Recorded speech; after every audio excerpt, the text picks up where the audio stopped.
Bonjour et bienvenue pour l'épisode 108 du podcast de la boutiqueuse. La boutiqueuse, c'est moi. Dans la vraie vie, je m'appelle Mélise, mais vous pouvez me retrouver sous ce pseudo sur les différents réseaux sociaux. Alors aujourd'hui, j'ai plusieurs choses à vous raconter. Ça tombe bien, hein, sinon qu'est-ce que je ferais là? On ne sait pas. Déjà, on va commencer avec des remerciements, hein, parce que souvent je le fais à la fin de l'épisode, mais je voulais vraiment vous remercier d'être là, toujours en nombre. Ça me fait super plaisir d'avoir toujours des gens à qui parler. C'est un peu bête dit comme ça, mais ça fait un peu la fille qui est toute seule dans son coin. Mais non, je suis toujours hyper contente de tourner ce podcast, même après... Déjà, on est déjà au 108e épisode et pourtant, je trouve ça toujours super cool de partager avec vous mes péripéties laineuses et autres. Et voilà. Donc, merci de me suivre, merci pour vos commentaires, vos abonnements et tout le tintouin, quoi. Tout le tintouin. Puisque si il n'y avait pas de commentaires et pas d'abonnements, j'aurais arrêté depuis un grand moment. Voilà. Alors, on va maintenant s'attaquer à la partie la boutique de la boutiqueuse. Puisque aujourd'hui, j'ai fait une mise à jour de la boutique. Il s'agit d'une mise à jour un petit peu spéciale. Puisque je ne sais pas si vous êtes au courant, mais on est au mois de juin. Ça, vous devez être au courant.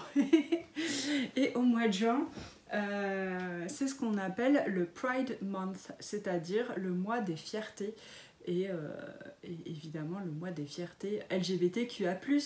J'espère que je n'ai oublié personne. Ça devient compliqué avec toutes ces lettres. Donc voilà. Et donc c'est l'occasion, évidemment, ce mois de célébrer les LGBTQIA+, et aussi de rappeler que c'est toujours, on est toujours en lutte pour l'égalité des droits, on est toujours en lutte contre l'homophobie, qu'on est encore très loin d'une acceptation unilatérale des différentes sexualités de tout le monde. Et donc, il y a encore un grand chemin à parcourir. Et dans cette optique-là, j'ai décidé de faire une mise à jour spéciale Pride Month,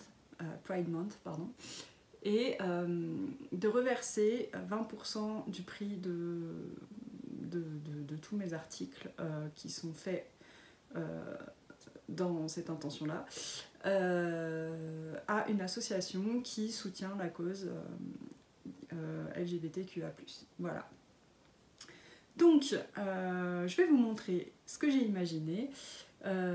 C'est tout autour du thème de l'arc-en-ciel, évidemment, puisque ça aurait été trop bête de rater cette occasion de ne pas utiliser l'arc-en-ciel, alors que j'adore les arcs-en-ciel et que quand même, voilà, c'est le truc idéal. Donc, j'ai fait une collection que j'appelle Proud Knitter. Donc, knitter, hein, on est d'accord, c'est le tricoteur ou la tricoteuse. Et proud, donc c'est l'adjectif dérivé de pride, qui est donc ça signifie fier. Donc, si vous voulez, c'est soit tricoteur ou tricoteuse et fier de l'être, ça peut être ça. Ça peut être, voilà, je soutiens la cause LGBTQIA+, ou je suis moi-même LGBTQIA+. Et voilà. C'est comme vous l'interprétez un peu comme vous le voulez, comme ça vous va bien. Et voilà. Et je trouve joli ce sac, moi. Je sais pas ce que vous en pensez. Donc devant, j'ai écrit Proud Knitter et derrière, il est juste avec l'arc-en-ciel. Ça, c'est le sac très grande taille, donc le taille 3. Et à l'intérieur, on peut y tenir énormément de choses. Et il y a des poches et il y a tout ce qu'il faut, voilà, et c'est un pochon à lien coulissant, donc vous pouvez le fermer en tirant sur les liens. Donc voilà, il y a celui-ci. Je ne vais pas vous cacher la vraie histoire, c'est-à-dire qu'il y avait aussi son petit frère ou sa petite sœur, je ne sais pas, petit frère si c'est des pochons, en taille 2, taille moyen modèle. Mais il a déjà été réservé par une copine à moi. Et il y a ensuite, alors attendez, où est-ce que je vais poser ça sans vous faire un tremblement de terre de la mort? Hop, je vais poser ça là-bas. Il y a ensuite celui-ci, qui est bleu, c'est un tissu en fait, comment dire, c'est un tissu tissé qui est très joli et très résistant parce que c'est un tissu de siège normalement. Et que j'aime beaucoup, c'est un bleu un peu électrique mais point trop n'en faut.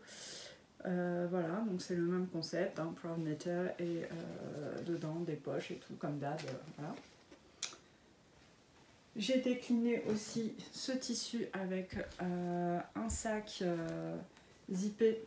En fait c'est une trousse zippée mais assez grande, donc on peut facilement y tenir un projet chaussette ou quoi. Voilà, il est comme ça et il est molletonné, ce qui fait qu'il est très, comment dirais-je, très rigide. Waouh, les mots m'échappent. Donc il tient droit et enfin là il tient pas, mais voilà, si on le met bien il tient, et surtout avec quelque chose dedans parce que là il est vide. Donc il tient, il peut tenir à plat sur une table et puis vous pouvez aussi le retourner pour être sûr que ça tienne encore mieux. Voilà. Bon, donc voilà ce sac. Celui-là j'en ai deux comme ça, et j'ai fait également une petite trousse comme ceci avec donc là il est argenté le logo et derrière j'ai mis un petit arc-en-ciel parce que je trouvais ça rigolo. Et donc elle est molletonnée aussi, elle est en jean celle-là, et dedans c'est bleu parce que je trouvais ça joli. Voilà. Voilà la petite collection Proud Knitter, donc, dont 20% sera reversé à une association. J'ai pas encore décidé laquelle. J'avais en tête par exemple le Refuge, qui est une association, je pense, qui existe dans toute la France, mais je voulais donner spécialement celle de Toulouse, qui en gros aide les personnes qui ont été virées de chez elles. Voilà, donc qui ont été virées de chez elles évidemment à cause de l'homophobie. Voilà. Donc voilà, ce serait un moyen de les aider à soutenir un peu ces personnes. Donc voilà, c'est encore en réflexion, hein, l'association, mais bon, de toute façon, sachez que voilà, ce sera remis à une association. Voilà pour la boutique, c'est tout ce que j'ai mis en ligne, hein, c'est déjà pas mal. Et voilà, ça me fait bien plaisir, j'espère que ça vous parlera autant qu'à moi. Pour la partie tricot, j'ai des choses à vous dire, oui, vraiment. J'ai un tada. Un tada, bon, c'est un objet fini qui n'est pas tout à fait fini, mais presque fini quand même, qu'on peut dire que c'est un tada. Ok. Vous êtes d'accord? Pas encore, mais vous allez l'être, vous allez voir. J'ai fini ceci. Tada! Bon, vous voyez pourquoi j'ai dit qu'il était fini, mais pas fini, mais fini quand même? Parce que bon, il y a quand même un peu des fils de partout là. D'habitude, je termine mes tricots tout de suite. Hein, je rentre les fils immédiatement après la fin du tricot. Sauf que là, je l'ai terminé hier soir, que j'étais chez une copine et qu'après on est parti, qu'après je suis rentrée chez moi et qu'après je suis allée me coucher. Donc, j'ai pas eu le temps. Voilà, mais ce sera fait aujourd'hui et je vais le bloquer aujourd'hui, comme ça il sera vite portable. Puisque en plus, donc déjà il a besoin d'être un peu détendu, quoi. Et en plus, comme la dentelle comme il y a une dentelle, le blocage ça permettra bien de l'étirer, de la faire ressortir et tout sera plus joli. Et donc voilà, je l'ai essayé, il est nickel, à la bonne taille.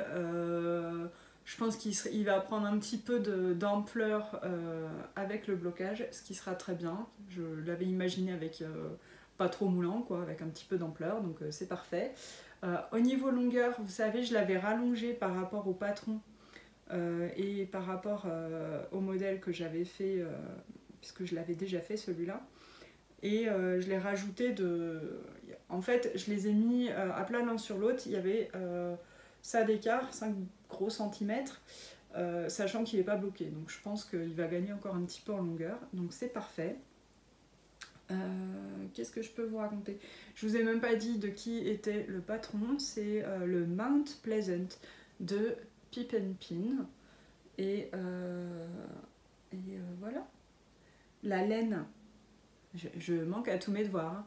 La laine, c'est la laine de Vulcan Yarn de Maureen. J'ai l'étiquette juste là. Vulcan Yarn. C'est cette étiquette-là. Et c'est la Sock Stellina Fingering 100 g 400 mètres. 75% mérino superwash, 20% nylon, 5% Stellina argenté. Et c'est le coloris Hypnose. Vous saurez tout. Que j'avais acheté à Oula Music l'année dernière. Je suis contente, j'aime beaucoup. Vous verrez que ça fait un tout petit ch'touille de pooling ici. Là. On a quelques petites zébrurounettes. Ici aussi, on en a un petit peu. Mais alors, je vais vous dire, honnêtement, moi, sur ce coloris-là, que je vous ai déjà dit la dernière fois, je trouve ça très rock'n'roll. Et du coup, ça me dérange pas qu'il y ait quelques zébrures. Ça rajoute un petit peu, je trouve, au côté un peu rock comme ça de ce t-shirt. J'ai fait une petite erreur, et ouais, mais croyez-moi que je vais pas la défaire. Ça c'est sûr, parce que bon, en plus je trouve pas que ce soit dramatique en termes de visuel. C'est-à-dire que vous voyez là, alors la construction, vous allez comprendre, hein, je remonte un petit peu. La construction de ce t-shirt, c'est qu'on part du bas, qu'on remonte, qu'une fois arrivé en bas de l'emmanchure, on sépare. On fait séparément le dos et le devant et ensuite on joint les épaules par un grafting. Et donc en l'occurrence c'était un rabat à 3 aiguilles. Sauf que ce que j'ai fait, c'est qu'au lieu de mettre endroit contre endroit pour rabattre à 3 aiguilles, j'ai mis envers contre envers, ce qui fait que ma couture est visible. On voit une ligne ici et ça fait un relief. Voilà, on voit une petite ligne de pointe. Normalement, et j'ai vérifié parce que sur mon autre, sur l'autre version que j'avais faite, je m'étais pas trompée et donc j'ai bien la couture qui est faite comme il faut et tout ça. Donc c'est vraiment juste moi qui cette fois me suis trompée. Mais bon, je trouve pas que ça soit gênant. Alors en plus avec ces couleurs hyper variées, on voit pas grand chose, hein, donc ça se voit à peine. Et puis ouais, même si ça se voyait beaucoup, hein, je trouve pas que ce soit moche. Ça fait une petite ligne, ça souligne un peu les épaules, pourquoi pas. On va dire que c'est vachement mieux comme ça et que c'est fait exprès. Pourquoi pas, hein? Au moins il est unique. Donc voilà, je suis bien contente. J'ai hâte de pouvoir le mettre. C'est vraiment le petit t-shirt sous ma salopette, il va être trop bien. Avec un pantalon, voilà, ça va être top quoi pour cet été. Donc je suis ravie de ça. Ça se voit, non? Ensuite, en tricot, donc c'est le seul tada, hein, parce que bon, ça fait qu'une semaine qu'on s'est vu, hein, pas non plus, faut pas abuser. Je ne passe pas mes nuits à tricoter, même si je tricote beaucoup. Ensuite, j'ai un mof. Un mof, si vous me suivez depuis longtemps, vous savez ce que c'est, mais peut-être vous vous rappelez pas. C'est une moitié d'objet fini, bien sûr. J'ai donc, forcément, puisque une moitié d'objet fini, ça sous-entend un truc où il y a une paire. C'est donc ma chaussette. Ma chaussette Alvar du livre 52 Weeks of Socks que j'ai terminé. Pareil, elle est finie, pas finie. Hein. Parce que en plus, je ne l'ai pas finie exprès pour vous montrer un truc. Pour le coup, c'est vrai. Alors déjà, je vais vous montrer comment ça se passe, l'histoire. Voilà. On commence par la pointe. On rajoute petit à petit des lignes d'intarsia. C'est du jacquard intarsia en fait, voilà. Et là maintenant, il va falloir qu'il y ait un petit point à faire de broderie en bas de chaque ligne. Donc on les rajoute au fur et à mesure, on arrive là, on fait le gousset, on fait un talon renforcé, et une fois qu'on refait la tige, de la même façon, on rajoute au fur et à mesure des lignes derrière. Ce qui est sympa, c'est que du coup, on a ce truc là de faire wouh, ça tournicote. Voilà, du plus petit au plus long. Je trouve ça assez sympa le rendu. Si vous n'aimez pas l'intarsia, quelqu'un m'a donné une astuce, je sais plus ton nom, mais je l'ai bien retenu, je trouve ça super comme idée. C'est qu'au lieu de faire de l'intarsia, vous tricotez votre chaussette en mettant des lignes, en faisant des colonnes de mailles en verre à la place ou à l'endroit où vous voulez faire ces lignes-là. Vous faites une maille en verre. Et à la fin, avec votre crochet, vous venez crocheter une ligne de mailles chaînettes, quoi, dans les mailles en verre que vous avez dessinées, en fait. Et je trouve que c'est une super idée parce que ça évite de s'empapaouter avec les 10 milliards de fils qu'on a du coup dans la chaussette. Enfin, dans le tricot, quoi.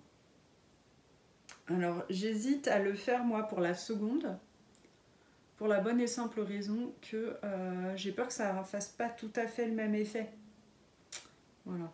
Et alors, l'autre avantage de ça aussi, c'est d'avoir, du coup, des mailles plus régulières, puisque là, moi, c'est pas méga régulier. Hein. J'espère que le blocage va aider un petit peu. Enfin, le blocage, le lavage. Et donc, ce que je voulais vous montrer, c'est l'étendue de l'horreur. C'est vraiment, voilà, on va la mettre sur l'envers et là vous allez voir, oh mon dieu, il y a des fils partout. C'est horrible, c'est affreux, il faut faire quelque chose, amener des linges propres et de l'eau chaude. Ouais, c'est voilà, c'est la barbe de la chaussette. Donc en bas on garde exprès des fils un peu longs pour pouvoir faire ce fameux petit point de broderie et rentrer le fil, voilà. Et en haut on se retrouve forcément avec plein de fils à rentrer puisque dans le patron j'ai un petit reproche à faire. Attention. Dans le patron au début on vous dit de couper tant de fils de telle longueur, je sais plus combien c'est, 1,20 m je crois. Pour faire vos lignes d'intarsia. Sauf que, ok, mais quand on arrive à la fin, forcément, pour les lignes plus courtes, il n'y a pas besoin d'1,20 m. Mais par contre, 1,20 m, je sais pas si c'est 1,20 m, je dis 1,20 m, mais en fait, je sais pas si c'est ça. Enfin, la longueur qu'ils ont indiquée sur le patron n'est pas suffisante pour faire les lignes les plus longues. Donc j'ai dû faire un raccord, quoi. Vous voyez, là, il y a un petit rajout au milieu de la ligne. J'ai dû faire un raccord parce que la ligne, le fil n'était pas assez long. Alors j'ai trouvé ça un petit peu dommage de me retrouver à court comme ça de fil. Je veux dire, c'est déjà relou, quoi. On a déjà 10 milliards de fils à rentrer et en plus on se trouve avec des fils en plus, quoi. Mais enfin bon, c'est pas très grave, hein. Je vais essayer de pallier ce problème pour la deuxième. Ouais, non, sinon je la trouve très chouette, c'est joli, je suis contente du rendu. Je suis contente de ce mariage de couleurs. Bon, les couleurs, c'est pas moi, hein, c'est Ludivine et son talent de teinturière, de arcoiris yarn. Mais je suis contente du mariage patron et kit chaussette, quoi. Parce que vraiment, je trouve que ce kit se prête bien à ce patron. Ça rentre bien. Voilà, voilà. J'ai fait moins de côtes aussi parce que j'aime pas. J'ai un cheveu sur le rouge à lèvres, c'est super classe. Bref, je n'aime pas avoir des côtes trop longues. Enfin là, il proposait je sais plus combien de rangs. J'ai dit, waouh, c'est trop long. Vraiment, je l'ai dit comme ça. Et donc, j'ai raccourci un petit peu. Mais voilà, une moitié d'objet fini. Et alors, la deuxième n'est même pas commencée parce que je voulais terminer ça. Donc je me suis dit, allez, parce qu'en fait, je me suis rendu compte que j'avais un peu trop d'encours là qui traînait. C'est-à-dire que j'avais, moi en plus à la base j'avais la couverture pour Raphaël, j'avais le gnome, j'avais cette chaussette, j'avais ce top, j'ai mon pull Garance qui n'a pas tellement avancé donc je ne vous montre pas, mais il est toujours là. Et donc je me suis dit, bon, il faut que j'écoule quand même quelques trucs quoi, parce que c'est pas possible d'avoir autant d'encours. Enfin, pour certains c'est possible et ça leur va bien. Moi ça me va pas parce qu'en fait j'ai l'impression de ne pas avancer, j'ai des sacs à tricot partout, trop de pression. Non, pas de pression, mais je sais pas, je préfère avoir moins d'encours. Donc tout simplement, ben, j'en ai enlevé. Hein. Et ah oui, je voulais vous montrer aussi ce qui me restait de laine sur mon Mount Pleasant. Mount Pleasant, c'est lui. Hein. Il me reste quand même tout ça. Donc ça fait 60 grammes à peu près de laine. Donc ce qui est bien, c'est que je vais pouvoir me faire une paire de chaussettes avec ça. Donc je me disais, pourquoi pas faire des petites soquettes pour faire un petit duo assorti du top et des soquettes. Ce serait pas trop la classe, sérieux. Qui a son t-shirt assorti à ses chaussettes, hein? Personne, à part nous, les tricoteuses. Et tricoteurs, bien sûr. Hein. Dans la partie « Mais qu'y a-t-il sur mes aiguilles ?» Je voulais vous parler d'un nouveau Caston. Oui, parce que j'ai enlevé plein d'encours, mais j'en ai rajouté un. On se refait pas, hein. Clairement. Pourquoi j'en ai rajouté un? Il y a une raison hyper valable, bien sûr. C'est que ce week-end, je pars donc en week-end et il me fallait une chaussette, enfin il me fallait une chaussette, pas forcément une chaussette, il me fallait un projet facile à emmener, à pouvoir, je me mets du rouge à lèvres partout, j'espère que je suis pas genre barbouillée de rouge à lèvres parce que je me vois pas, ça se trouve j'en ai partout, genre au milieu du nez et tout. Bon, Bozo le clown c'est moi. La fille pas du tout habituée à avoir du maquillage, vous voyez. Bref, je vais continuer sur ce que je racontais. Donc je pars en week-end, je vais avec des copains et donc je voulais un projet qui soit facile à tricoter en présence d'autrui et où je n'ai pas à me prendre la tête. Et donc je me suis dit, il me faut une chaussette. Et ça fait un petit moment que j'avais sorti un très joli écheveau. C'est ça. Et ça, c'est un très joli écheveau de Célène, de Cécile, qui fait toujours des couleurs vraiment canon. Et Cécile, elle a un avantage, bon, elle en a plein d'autres, hein. Cécile, si tu passes par là, on sait jamais, je ne dis pas que tu n'as qu'un avantage, non. Elle propose des écheveaux de 50 grammes. Ça, c'est génial quand on tricote des chaussettes, parce que honnêtement, moi déjà, je termine jamais mes écheveaux de laine à chaussettes, et 50 grammes, ça me suffit. Surtout si en plus il suffit que je rajoute, pour faire une paire de chaussettes donc montantes, il suffit que je rajoute un contrastant et donc un mini contrastant, et donc là j'ai largement ce qu'il faut, avec 50 grammes. Et sinon c'est nickel pour faire des petites soquettes pour l'été. Et là j'avais bien envie de petites soquettes parce qu'on est en été quoi, presque.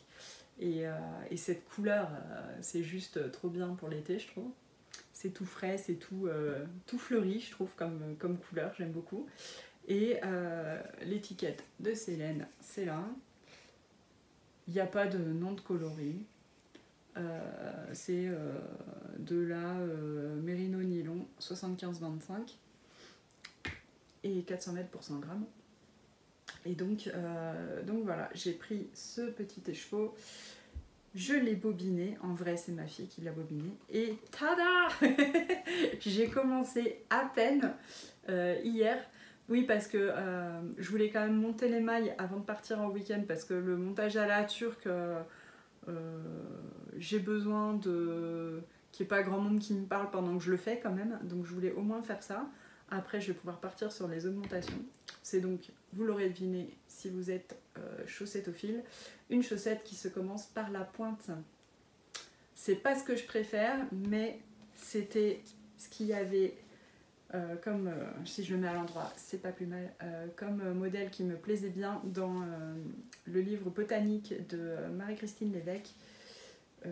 Et je vais faire les chaussettes, enfin les soquettes échinacées. Échinacées, où êtes-vous? Où êtes-vous? Vous êtes par là. Ici. Tac. Voilà. Je sais pas si vous voyez grand chose. C'est des chaussettes toutes simples avec des petites côtes torse sur le dessus, un talon renforcé et un petit volant tinou là. Voilà, ça volette gentiment. Donc voilà, je trouvais ça mignon. Je me suis dit qu'avec cette laine un petit peu variée, ça passerait bien. Et que ça me ferait des jolies petites soquettes. Voilà. Donc j'ai commencé ça et vous voyez ce motif de côte, ça va être nickel à faire en présence d'autrui, comme je disais tout à l'heure. Ça va pas être trop compliqué parce que j'avais peur pour les... j'aurais pu prendre mes alvars là qui sont là, mes autres chaussettes, mais enfin faire la deuxième quoi. Mais je me suis dit, l'intarsia et tout, tous les rangs sont différents puisque on fait...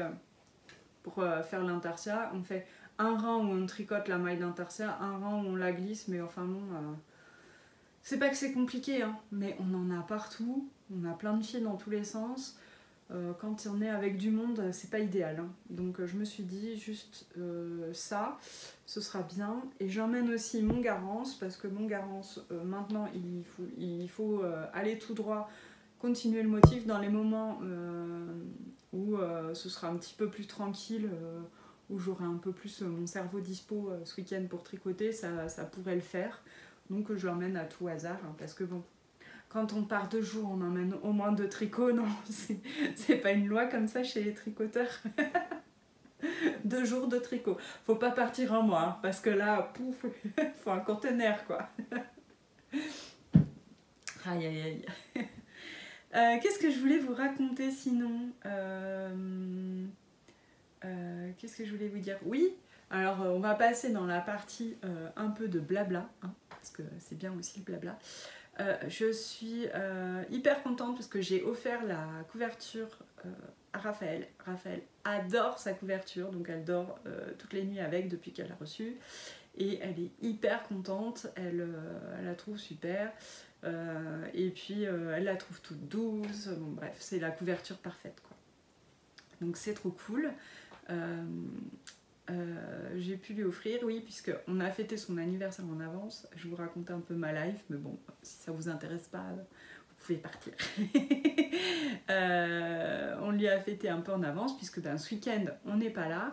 Et donc, Raphaël va chez des amis à nous, et donc on la verra pas pour son anniversaire. Et avec ma soeur, on s'était dit, ce serait chouette de lui faire une surprise pour son anniversaire et de se voir à cette occasion.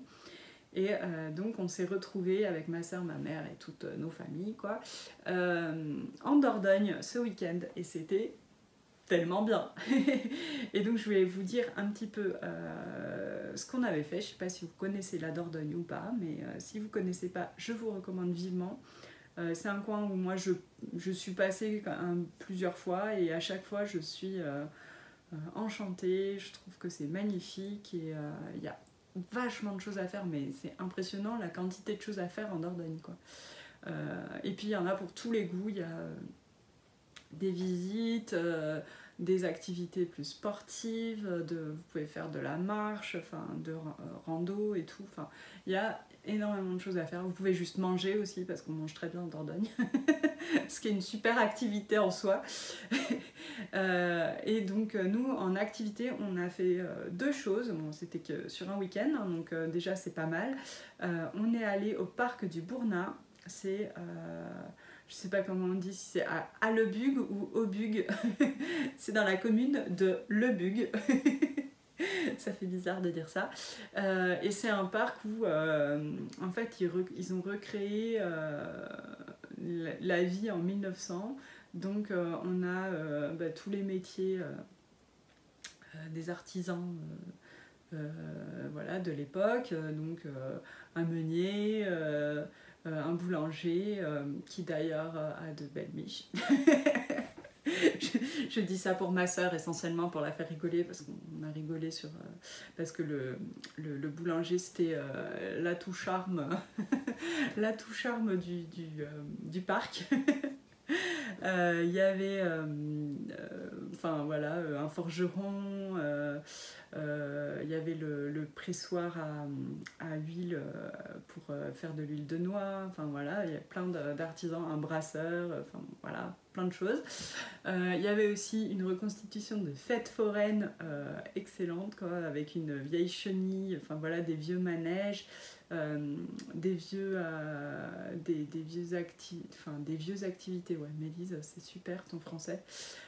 Des activités, enfin des jeux de fête foraine, genre chamboule-tout, trucs comme ça, trop sympa aussi. Une promenade en parc, mini-ferme, enfin c'est énorme ce parc, il y a énormément de trucs à faire et vraiment je vous le recommande en famille, c'est hyper sympa. Le lendemain, on est allé découvrir, parce que nous on était sur Montignac, et donc c'est là qu'il y a les grottes de Lascaux.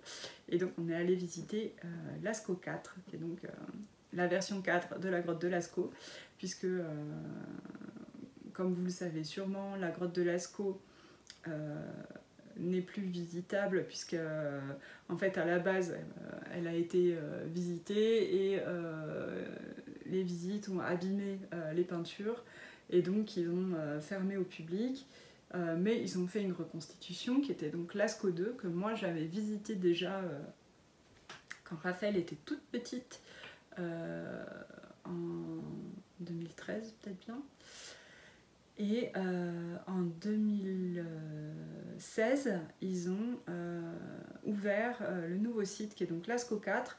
Et si vous me suivez bien, il manque Lascaux 3. Et en fait, Lascaux 3, c'est la grotte itinérante. En fait, ils ont reconstitué les dessins de la grotte, enfin des morceaux de grotte en fait, qui peuvent envoyer comme ça dans les musées un peu partout dans le monde. C'est génial quoi. Mais alors le travail de titan qu'il y a derrière, c'est incroyable, c'est énorme. Et alors vraiment, et puis tout le monde, ma soeur, mon beau-frère, mes neveux et nièces qui étaient là, ma fille, mon fils, mon mari, tout le monde a apprécié énormément cette visite. C'était vraiment super. Là, en plus, on est tombé sur une guide géniale. Et puis enfin, voilà, c'est tellement impressionnant, quoi. La grotte de Lascaux, c'est vraiment à voir. Ça fait partie, voilà, de notre patrimoine. C'est même plus historique, c'est préhistorique, quoi. Mais c'est vraiment très très impressionnant. Et voilà, quoi. Allez voir la grotte de Lascaux. si vous n'avez pas encore vu, franchement, ouais, voilà, je vous recommande. Et la visite dure 1h30, c'est très accessible. Enfin voilà, c'est pas comme c'est une reconstitution, on ne crapahute pas dans une grotte, quoi. Le sol est plat, il n'y a pas de problème d'accessibilité. Je pense que c'est pas pour les poussettes parce qu'il y a des escaliers quand même, mais voilà, sinon c'est quand même facile d'accès. Voilà, et puis on est allé se promener un petit peu dans Montignac, qui est hyper joli comme village. Donc ouais, franchement enchantée une fois de plus de mon séjour en Dordogne. Et voilà, si vous n'avez pas d'idée pour les vacances, ou pour même un week-end, si vous n'êtes pas hyper loin, ça fait très voilà, cavalier. Allez-y. Voilà, j'ai fini mon petit blabla. J'espère que cet épisode vous aura plu. N'hésitez pas à aller voir un petit peu en boutique, notamment pour les articles Proudknatter, pour que on puisse ensemble, voilà, faire un petit don à une association. Et voilà, j'espère que vous allez passer, j'allais dire une bonne semaine, mais ça va être plutôt 2 bonnes semaines, puisque la semaine prochaine je ne vais pas pouvoir tourner d'épisode dans la mesure où je suis en stage chez un tapissier et décorateur, donc ça va être trop cool. Mais du coup, j'aurai pas le temps du tout de tourner quoi que ce soit, donc ça remettra à la semaine d'après pour le podcast. Et en plus, dimanche prochain, il y a le pique-nique, Woolen Picnic à côté de Nayou. Et donc je vous le redis, hein, n'hésitez pas à venir, ça va être beaucoup trop cool. On va tous se retrouver là-bas pour tricoter, papoter, grignoter et on a juste tellement hâte. Hein.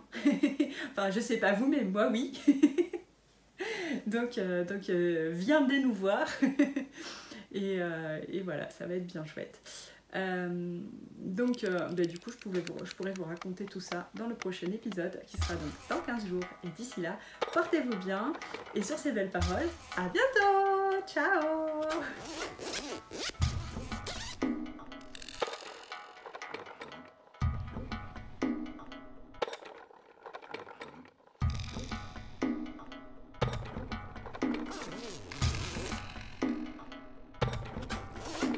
besoin un jour de... ça, quoi. Ben oui, voilà, c'est pour ça, je me disais, génial. et c'est pas tout le monde qui a besoin de ça non plus.